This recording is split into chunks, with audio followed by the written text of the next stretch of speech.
Naam, karibu kwenye channel ya kupendwa ya Rajab Synic. Kama la kwanza kutazama video yote kupitia Rajab Synic, nikombe tu usahau kusubscribe ili kwa kwanza kupata kila update mpya ambayo tutakuwa tuna upload katika YouTube channel yetu. Ili uweze kusubscribe lazima bonyeza hapo chini, hapo kuna alama nyeusi imeandikwa subscribe. Ukibonyeza pia ukiruhusu alama kubonyeza alama kengele ili kwanza kupata kila update mpya ambayo tutakuwa upload katika YouTube channel yetu. Watu wengi wamekuwa wakijiuliza jinsi gani utakavyoweza kuangalia matokeo ya darasa 7 kama ilivyokuwa yametangazwa hivi karibuni.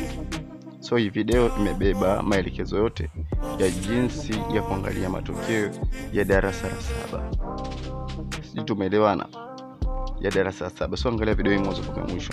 Utaenda kwenye browser yoyote ambao unaitumia zaidi. Mimi napenda kutumia Chrome kwa sababu kwangu ipo punctual zaidi.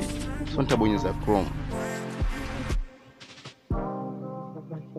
Baada ya kubonyeza Chrome, hapa juu nitaandika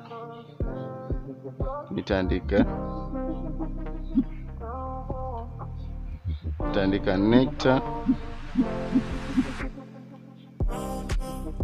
ona .go.tz. Ona, utaandika nectar.go.tz, utaibonyeza.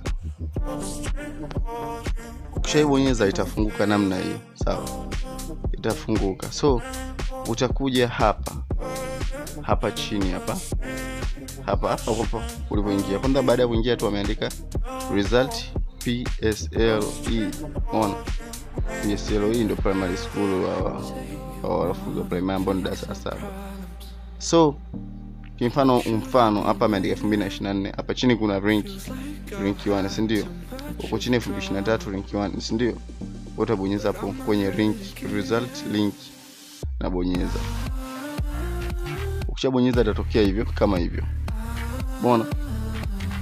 Mikoa, sawa? Mikoa. So tuashumu mimi nipo Dar. Utabonyeza Dar upo halmashauri gani? Kwa mfano labda mimi nipo Kinondoni. Umeona? Kinondoni, labda nasoma shule hii hapa, Ali Happy. Umeona? Ali Happy, naangalia matokeo ya kijana wangu. Shwa. Baada ya kuangalia matokeo, nikiona maana nini? Hivyo ndo jinsi utakavyoweza kuangalia matokeo. Kupitia maelekezo haya natumai umejifunza jinsi ya kuweza kuangalia matokeo ya darasa 7 mwaka huu 2025. Kama mara ya kwanza kutazama video hii, usisahau kubonyeza alama iliyoandikwa subscribe. Hiyo ndo support inayotegemea kutoka kwako. Pia kuruhusu notification ya kila update ambayo tutakuwa upload katika YouTube channel yetu. Naomba nikutakie utazamaji mwema na siku njema.